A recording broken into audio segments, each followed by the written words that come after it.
Melanie and I received a lot of invitations this year, and it was kind of fun. It was a lot of graduation invitations. We had a baptism invitation. We had wedding invitations, party invitations, and it's always fun to get these invitations because getting an invitation means that someone was thinking about you. When they were thinking about this event in their life or this party that they were throwing or something that was going on in their life, they wanted to make sure not only that you knew about it, but in many cases that you were invited to come and join them in celebration of what was going on in their lives.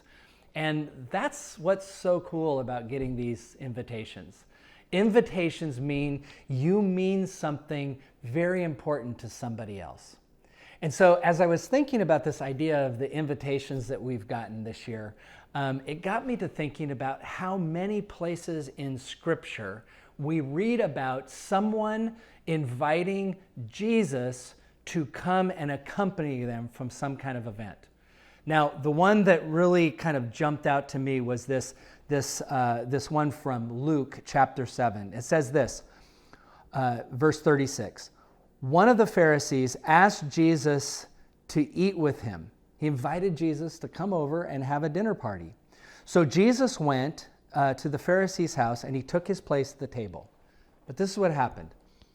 While they were there eating, it says, a woman in the city who was a sinner, having learned that Jesus was eating in the Pharisee's house, brought an alabaster jar of ointment.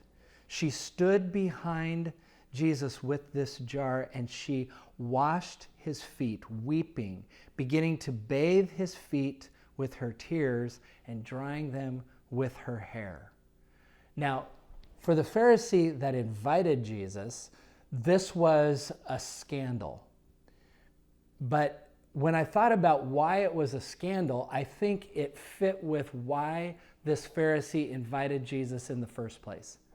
You see, at this point, Jesus was getting a reputation as the person that everybody wanted to be with.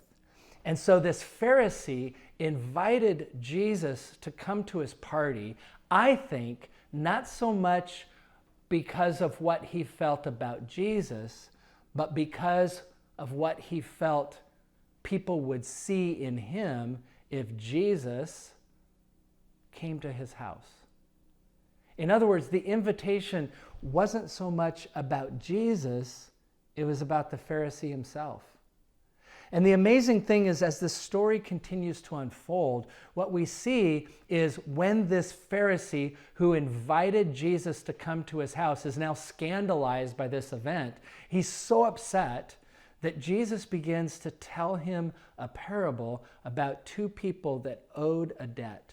And in the midst of telling him that story, he then points out to him the one who had the greatest need was the one who was most grateful about the gift they had been given of being forgiven of this debt.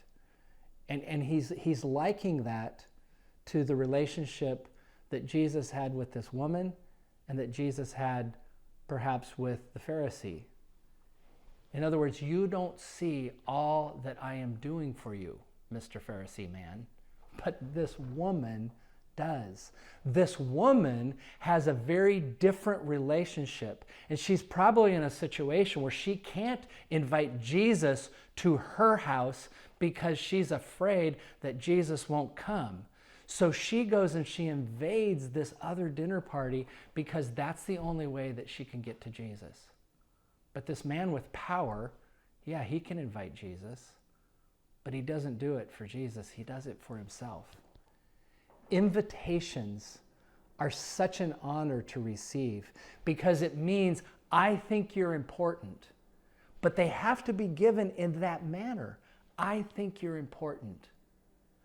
What's really amazing is a little bit later on in the Gospel of Luke in chapter 19, we see the story of Zacchaeus, who is a tax collector.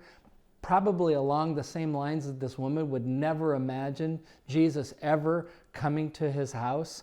But after Jesus sees Zacchaeus, if you remember the story, he goes up and he hides in a tree so he can see Jesus coming past. After Jesus acknowledges him and sees him and reaches out to him, Jesus says to him, I've got to go to your house tonight for dinner.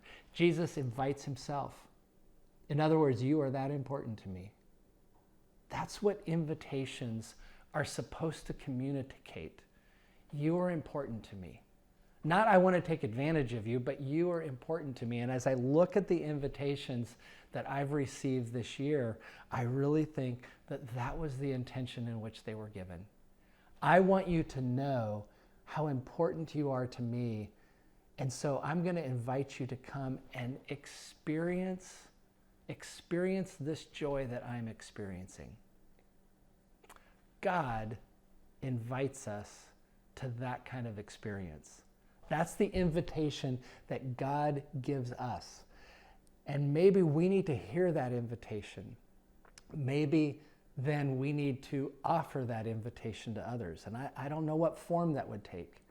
But inviting folks into a relationship with you, inviting folks into your life to experience the joys that you're experiencing and to share that joy with another, that is the attitude that I see in Jesus.